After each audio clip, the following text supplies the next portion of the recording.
Hello, folks, and a very good welcome to the newest episode of Pigeon Loves Festival, the podcast. I am very, very happy to be back with a podcast with a very exciting episode ahead. Today, I interview Simon and Paul Wade, writers, directors, and also brothers.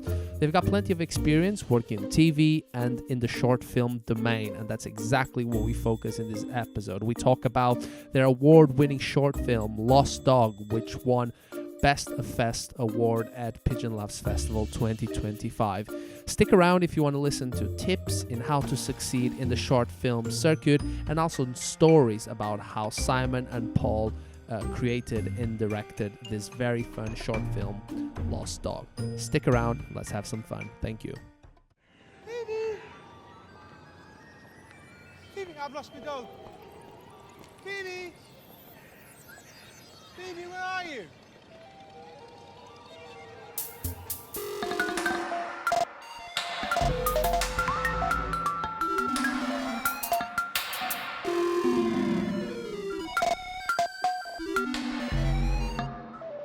That's it.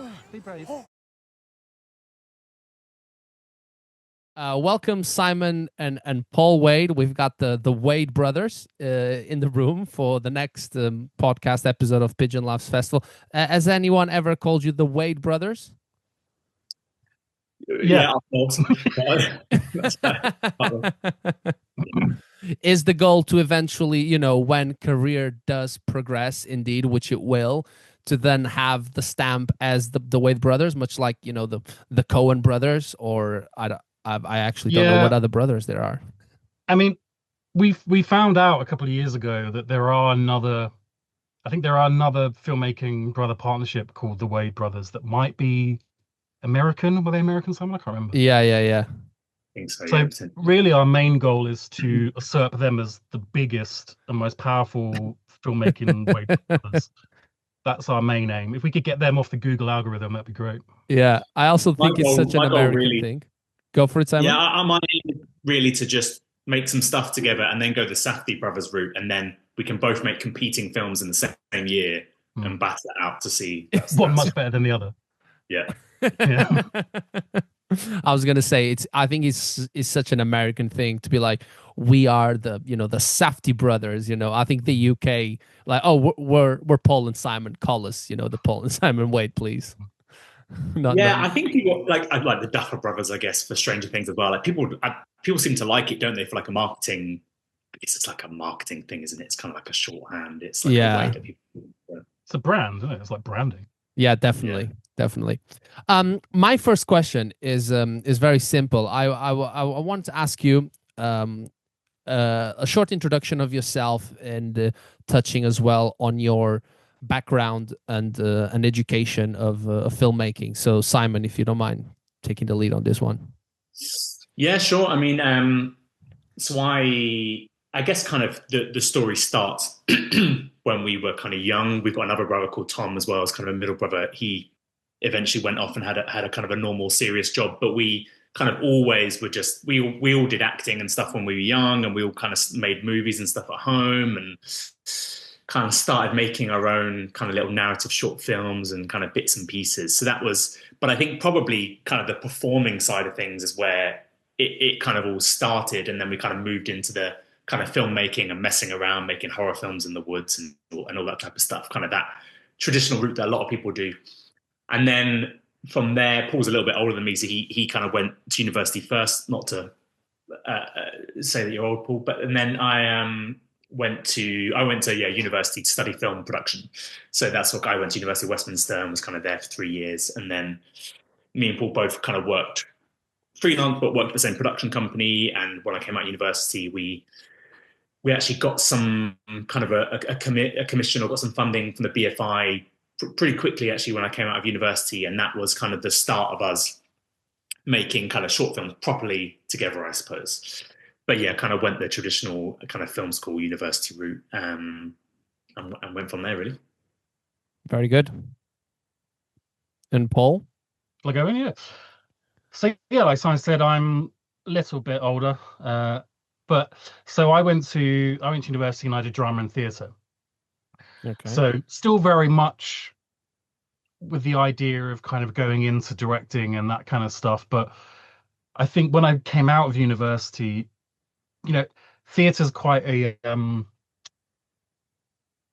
it's not as easy just to do. Do you know what I mean? As it is like, whereas film always had a bit more of a kind of tangible, you could pick up a camera and start making things yourselves immediately. So there was always a big appeal in that. So like Simon said, when we started kind of making just silly films ourselves just to kind of amuse ourselves, that's when we were like, oh, actually, you know, the more we did it, the less bad they became, you know. And so once then Simon went to university so he could actually get all the actual proper knowledge that we needed and came back, we could then actually go off and make movies. Okay. And did you undertake any courses? Did you go to uni, Paul? For film, Yeah. no, not when you're as naturally good as this. I mean, it was, it really was very much like theatre based. So obviously I did courses on directing and you do on Shakespeare and all that kind of stuff.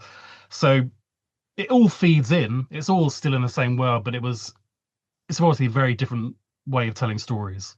I see. And so a lot of what we did at the beginning was just self-teaching ourselves. It was like, well, we can make this, put something together, and then you start to go, oh, actually, you're missing this shot or you're missing that. And the more you do it, you just go, well, we won't make that mistake next time. And you slowly build up an understanding of what works, and then pacing and everything else. And yeah, that's why it's good to have Simon went to university and did film stuff, so he has a much more like technical knowledge of some of that stuff. But again, we just kind of did it. It just felt quite a natural thing to do.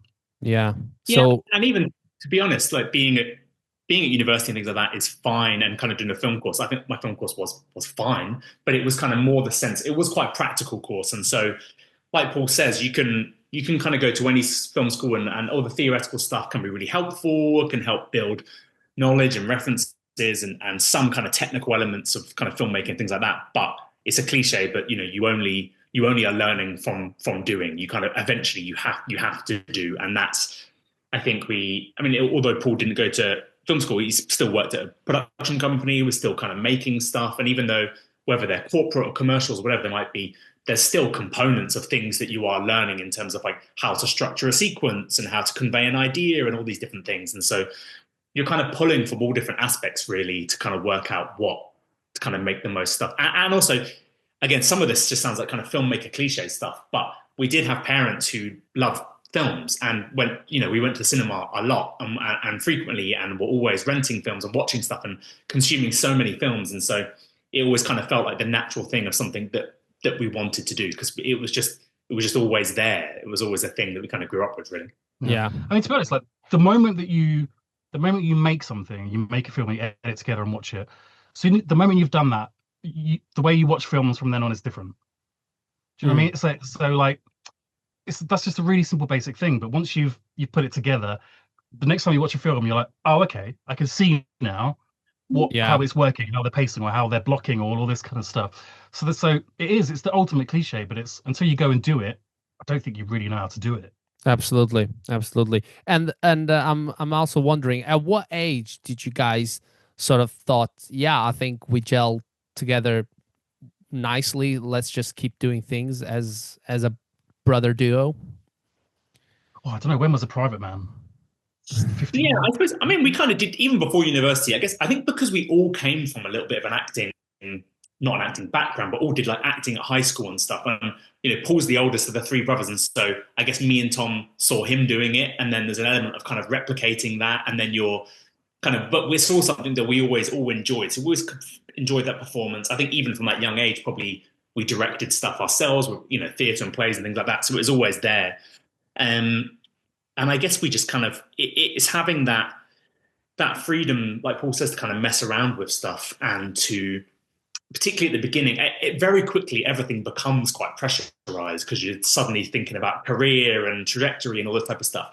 But it's kind of those early days of where you are feeling kind of completely free just to mess around and try stuff and film something. And even when we're young teenagers, you might film something and go, well, hang on, why why do these two shots not work when you put them next to each other? And they're like, oh yeah, of course, because there's no continuity there. There's no continuous, all these kind of little really simple things. So sometimes it is that kind of freedom and flexibility to make mistakes and mess around, and that not to get into the whole kind of world of funding straight away. That's why it's such a shame that there's a lot less kind of pockets of funding than there used to be. Not that when we started there was like loads and loads, but it felt like there was kind of small pockets here or there, and it didn't feel like necessarily that every single film you made or every kind of application was like, this is the one, this is the be all and end all.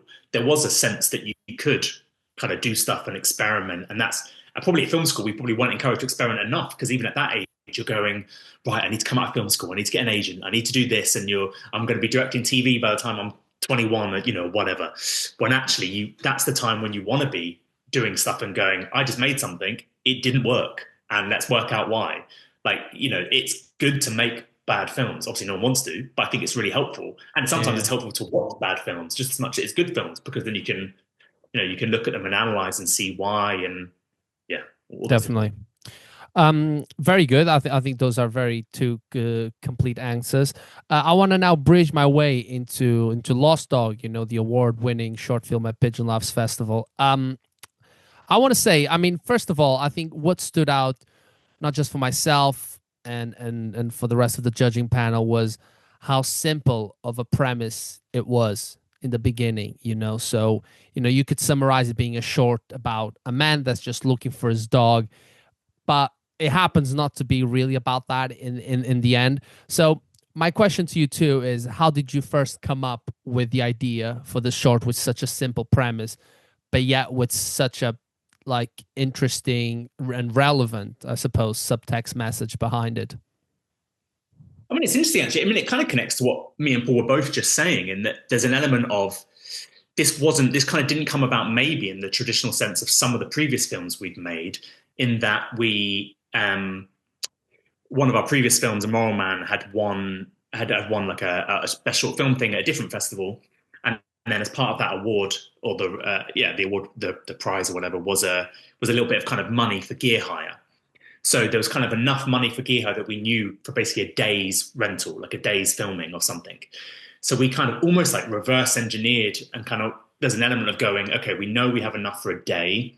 We knew we didn't want to necessarily for this film to go down a route of trying to secure loads and loads and loads of funding. We wanted it almost to return to that idea of trying to capture what it was like when there was just a bit more freedom and flexibility, and we were making something for fun, as opposed to this being like a stepping kind of a rung on the ladder or whatever it might be. So I think, I think, Paul, wasn't it, we originally had a different concept. We had a different concept, which is kind of more like an anthology, not an anthology, but like a tableau type film. Yeah, there were two, because remember our producer as well, Joe, had an idea around this idea of a lost dog, and we had similar ideas. And so I think it's just like Simon said, it was just a really nice opportunity to look at something and be like, right, we want to make something unfussy, do it in a day, and make it fun, make it kind of an enjoyable experience. So I think we just took some of those elements from that and just kind of built it from there. It was a fairly, I don't want to say like easy, that's not necessarily the right word, but like, I think putting those constraints on meant that we just worked within them. And so therefore it helped, we've made enough films now to know what we can and can't do. So once we had those kind of restraints in, we knew basically what we could achieve in a day. And so the idea kind of just fell out of that, I think, as much as anything. So I'm assuming that the short was all shot in a day. Yeah. It was all shot in a day, and I think there's something quite quite beneficial in kind of that idea of almost reverse engineering it, and we pretty much knew it had to be exterior, it had to be one day for to be able to kind of conceive and kind of do everything we wanted to do. Natural light. Yeah, the light and things like that. And then also it was like we shot it in a park in Crystal Palace. That wasn't like a place that we necessarily had access to, but it's a place that I knew very well, and I obviously could go and recce and go take pictures. So we could be really well planned and all this type of thing before we started filming. And it's probably, I know, not jumping ahead to kind of the advice section straight away, but there's something quite valuable about going, well, hang on, what do I have access to here? What's the resources I have? And almost kind of reverse engineering an idea to suit that. I mean, sometimes you want to be more expansive and ambitious, but I think there's something quite valuable about going, this is what I have access, particularly with locations, like this is what I have access to, this is what I can use, this is how many days, these are the friends or people I know that are actors that we can use, and almost kind of doing it that way. It can, you could look at it in kind of like an uncreative way to just pare it down to the logistics of it. But actually, I think sometimes, like Paul says, it can work the opposite way. It can actually help you to be quite creative. I think with this idea, we've never just worked in one genre. So even when we have done kind of comedy stuff, we kind of knew we had the idea of someone that was searching for their dog. Does the dog really exist? Does it not? And kind of that kind of question. But then I think quite quickly we knew, we probably did a couple of different drafts. We wanted to expand it and try and make it feel like it was, I mean, it sounds like a horrible thing to say, but like saying something or alluding to something beyond kind of the comedy and things like that as well. So that's probably always been there within all of our work. I just rambled and forgot what point I was making, but that's, yeah. No, I think that makes total sense. You were just talking about, the script side of things. How long was the script? I'm actually quite intrigued because from a viewer standpoint, it feels like to me there's quite a few moments where you probably did allow the actors to improvise. Is that a correct statement? Yeah, I mean, we particularly once those actors were on board, we were like, okay, great. We know that the script was all written. I can't remember how many. It's probably about 12 pages. It was about like 10 to 12 pages, yeah, or something like that. But we definitely had sections within that in which we were like, all the information's there, but we know that these actors can play around within that. Yeah. So I mean, there's not like wholesale improvised scenes or anything in this, in the film. It's just they just had the freedom to move outside the lines. That was basically it.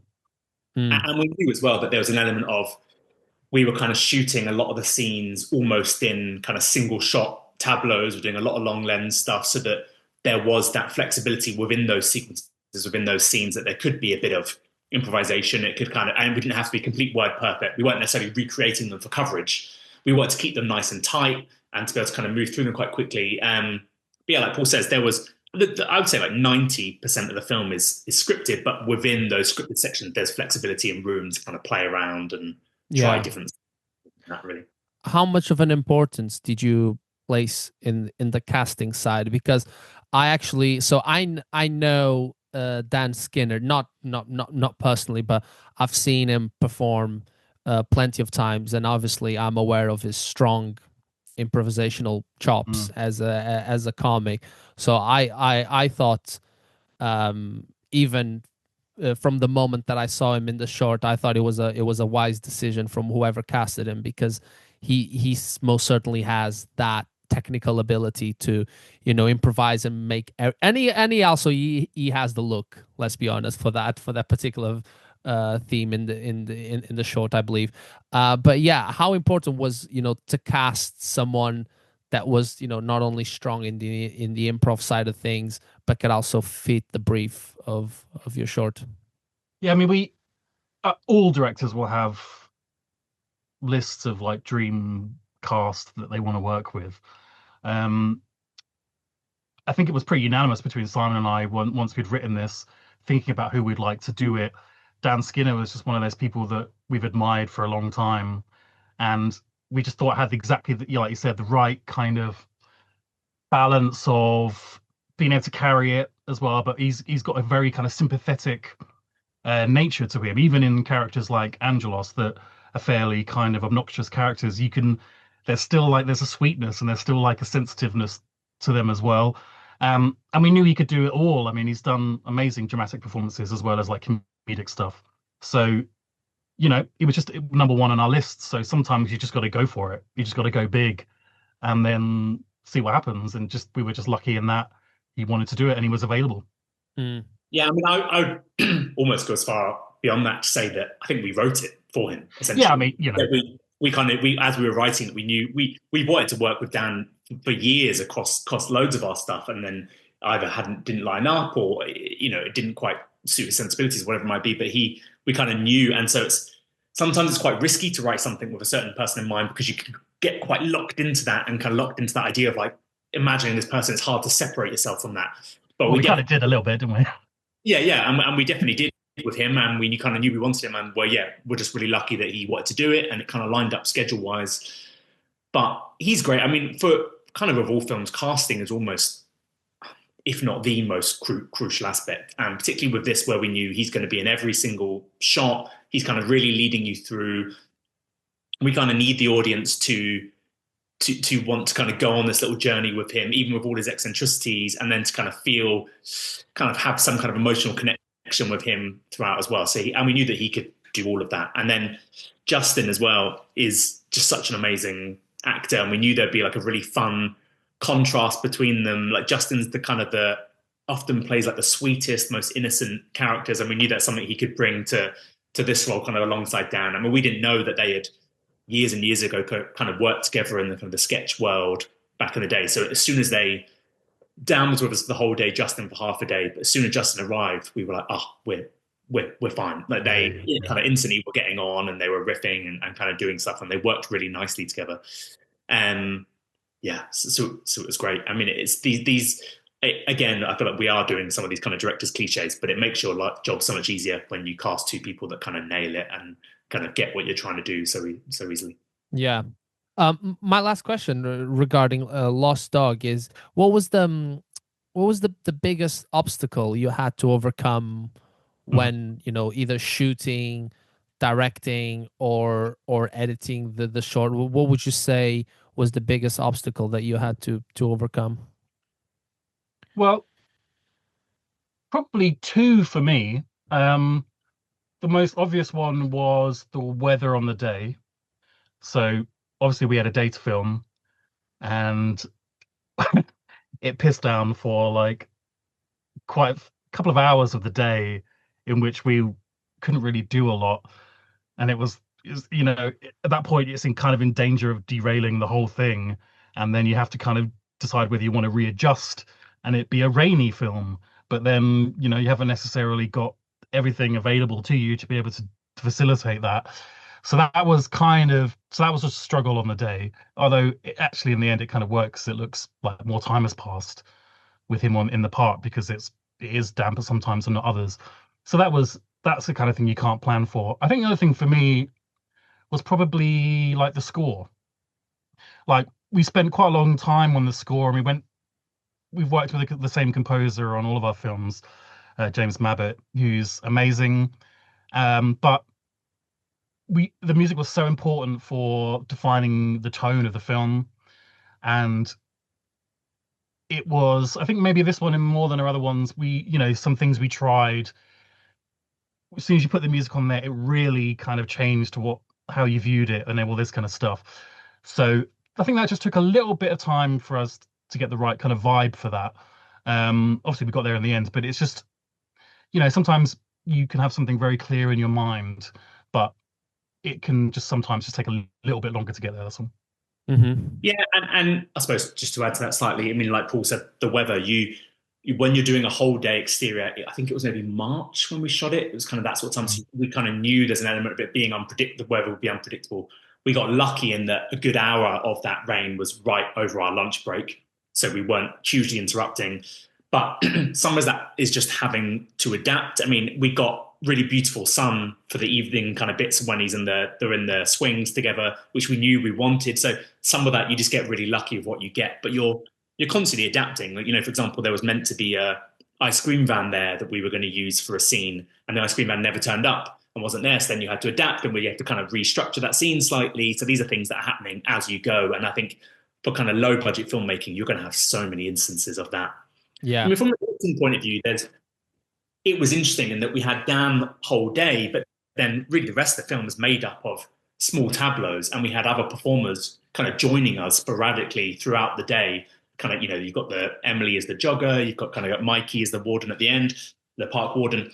And so I guess as a director, you're kind of conscious that the schedule was incredibly tight. Even though we had a day, we knew we had to get so much to get through, so many kind of little bits and pieces and scenes. And as a director, you don't have that much time to give to those individual performers. It's almost like you have to just get rid of that guilt of someone turning up and knowing, like, you're basically going to be with us for 40 minutes at most. We're going to shoot the scene. We obviously have prepped people in advance, but how you have to just be really quite quick and nimble, I suppose, when doing that stuff, because you can't, the nature of the schedule, the nature of the days, you have to just be, really clear in your communication and things like that. So it's an interesting challenge for Dan as well, because every scene he's got a new acting partner essentially until kind of Yeah. Justin joins. Yeah. I think there's a common aspect that you mentioned that a lot of the filmmakers that I interview also do mention, which is just be open to adapt at any point, knowing that anything can happen and you just have to sort of improvise to the best of your Yeah. knowledge and make the best out of that situation, isn't it? And really knowing your location really helps as well. Like, because like I Definitely. said, Simon had been there, we'd recce it, we'd been there together, we'd walked all around it, we'd planned the schedule walking around it. And so Mm. because we had that knowledge of it, when the ice cream truck's not there, you're like, okay, well, we know that there's a sign here and we know that there's that there, and you can adapt fairly easily. So even just simple things like that are really useful. Yeah. Fantastic. I want to go now into my last question of this interview. Obviously, Lost Dog been a short that has been well received in the festival circuit. And you guys also had plenty of experience with other work being submitted and winning awards at other festivals. What advice would you give to filmmakers that not only are looking to break into the festival circuit, but especially with regards to honing a unique identity as a filmmaker? Go ahead. Yeah, I mean, the festival world, I think every film we do, we're kind of learning more, and And it's also, changing all the time. yeah, also it's kind of learning less. I feel like every film is different. Your aims and goals for each film is different. I think it's, for us, the experiences we've really valued, which, I mean, unfortunately wasn't something we could do with kind of Pigeon Talks Festival, is that being able to attend the festivals. So that to us we knew would always the kind of the most valuable thing. Being able to go there, being able to see the film with an audience, being able to engage in that way. So that's always been really important to us. I mean, we kind of worked with people to put together a festival strategy, and we've done submissions previous years where we haven't done that. We've kind of done it ourselves. We've done it when we've done it with strategy. It kind of balances out. It's I don't think there's kind of one perfect way or one way not to do it. You have to be not disheartened when your film doesn't get into certain festivals that you want it to get into, because that will 100% happen. That's just the nature of it, in terms of someone's taste or whatever it might be who's watching your film. But yeah, I think for us, it's a weird world, short films, and it's nice to be able to see people's reaction and see your film. That's kind of always the nicest thing. Otherwise, you can make it and it just goes online and it's kind of exists in a vacuum and you don't know who's watching it or who sees it or who likes it or doesn't like it or whatever. So kind of seeing that in-person reaction, I think, is always, always really key. But I think it's just over years and years, it's kind of getting to know festivals, local festivals, different festivals. And I think we particularly kind of focused in the UK throughout our kind of festival runs for a lot of our films. So, yeah, I don't know, Paul. Well, I mean, look, one of the things immediately is, if you want your film to have a decent festival run, you have to remember to include a decent chunk of money in your budget to have a festival run. It's like you can't just make a movie and then just put it out to festivals. You need money to do that. The submissions cost money, and so that's always been a lesson for us, to make sure we're always budgeting enough money for a post so we can actually put this film into production and it to have a good couple of years doing that. For just a question for people who are wondering, that how much in the vicinity could that be? Could that be £100? Could that be £500? Could it be £1,000? Yeah, really. Again, it's your strategy. There are lots of free ones. You can apply to all the free ones if you want. But if you think about it, if a bigger festival is asking for like a 50 quid submission, then 100 quid's not really going to get you very far. Yeah. So like, I think we've often, maybe as a minimum, gone for like 500. Is that right? Something like the last few, somewhere around there. I would say on average. I think maybe it really varies on, again, what you want to do with your film, things like that, and not, the presumption is your film might not be right for one of the bigger festivals. It might be great to get in, but actually it might not have kind of any of the impact that you want. No way you want to put it. Yeah. So it's I would say kind of like 20 quid is maybe 25, 30 is around the average for a lot of kind of middling festivals, and so and if maybe you're going to get into 20% of your submissions, roughly that sort of kind of thing. So yeah, it's a good. I mean, the one thing I think you said, Jose, is that actually for us as well is I think it's just really key to make the film that you want to make and that you are passionate about and you find interesting, and that kind of it signifies your personality and what you want to do. I think when we have ever lent into the idea of almost more cynically going, what's a film that will work well at a festival, or what's a film that will be a bit more appealing to a commissioner or whoever, or something like that, it maybe hasn't worked as well. And actually, when we've gone, this is an idea that we really think is really fun or really passionate about, find is really interesting, you need something that you know it will take up potentially 2 years of your life. So you have to, from beginning to end, all different stages. So you need something that you're going to be engaged with and that you really love, because I think you need to love it, because it's a long process, particularly with festival submissions. There'll be as the director, most of the time you're probably the one who's, from our experience anyway, kind of covering a lot of those submissions and that time period. And if you immediately fallen out of love with that project, then you're not going to have the enthusiasm or energy to be able to do that. Of course. Yeah, no, I think those are very good advice tips. I think especially the one having at least a special amount of money allocated for your festival run, and what you just said, Simon, there, of writing something that fits your personality, that fits your idea of what would be a short that I would love to make, actually feels like and looks like. I mean, like Simon said, we've definitely had in the past, like, we've made films, particularly early films, which were a kind of mix of genres. It was kind of interesting for us to realize that obviously a lot of short film festivals are quite genre based. Yeah. So because we were making things that were slightly more ambiguous, it was like we were feeling a little bit disheartened because they weren't necessarily like finding a home at some of these festivals. And so then your natural reaction is to, like Simon said, to be like, well, let's try and do something which aligns with that. But like you said, that's never going to satisfy you as much as making the thing you want to make and not really caring about trying to adhere to fit into any of those genres. Because this is the thing about short film festivals, and I don't mean to sound disparaging. You're not going to go to a short film festival and a producer's going to be like, I love you guys, I'm going to give you millions of pounds to make a feature. That's not going to happen. That's kind of a fantasy of what film festivals are. So if you go into it with that in mind, it's not going to work. You need to go into it in mind as like a step forward towards where you want to get. Each one's like a stepping stone to get you closer to where you want to be. Yeah. See how people respond to your film. I think that's kind of also it, to kind of be there and see that.